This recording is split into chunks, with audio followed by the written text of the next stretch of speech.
Welcome to Channel 404. Tonight, the simulation breaks in 3 specific sectors.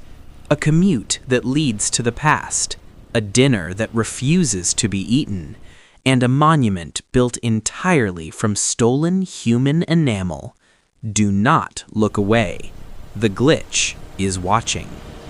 Case File 88T, Temporal Redundancy. The 5:15 p.m. commuter train from the city was notorious for being late. But on November 14th, it arrived early. Specifically, it arrived on November 13th. The passengers were exhausted, scrolling through phones, unaware they had traveled backward against the flow of time. The brakes squealed. The doors hissed open. A businessman stepped onto the platform. He froze. Sitting on the bench directly in front of him was himself. His past self was wearing the same tie, drinking the same coffee, checking his watch, waiting for the train he had just exited. It wasn't a mirror. It was a lag in reality. The past self looked up confused. The future self tried to speak, to warn him, but his voice came out as aggressive digital screeching. The universe realized the error. 2 instances of the same object cannot occupy the same coordinate. It triggered a purge. The sky outside the station turned a flat, textureless purple. The future passengers began to flicker. Their edges blurred. They weren't salad anymore. They were corrupt data. The conductor's voice boomed over the intercom, distorted and slow. Error, timeline sync failed, deleting duplicates. The train doors slammed shut on the flickering passengers.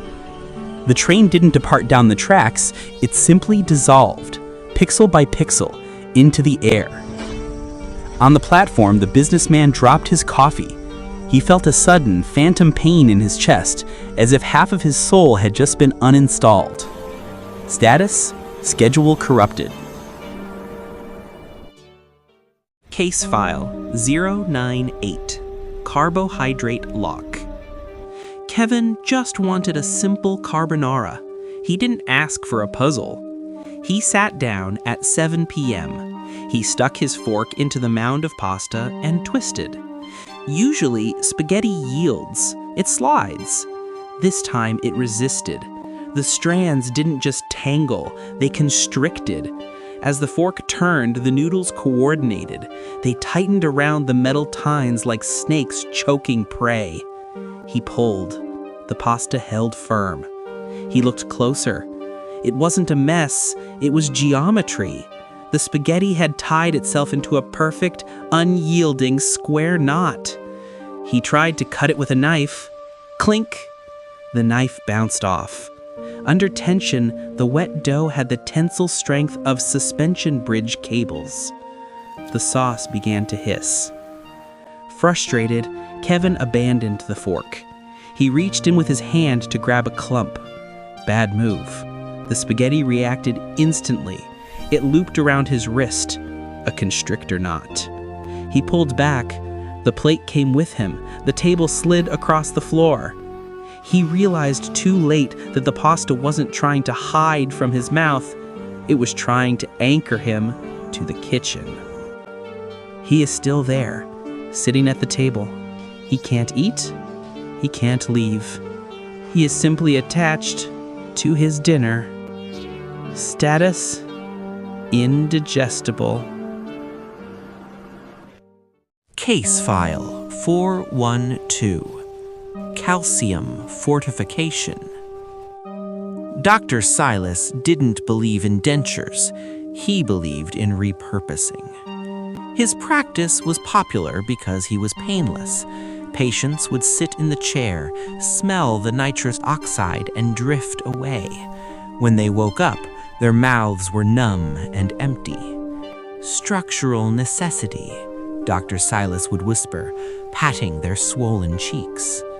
He didn't throw the extractions in the biohazard bin. He cleaned them, he polished them, he sorted them by shape.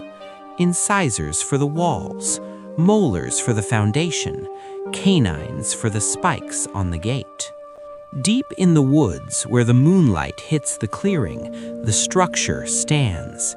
It is only 3 feet tall, but it is architecturally perfect. A gleaming white citadel made entirely of human enamel.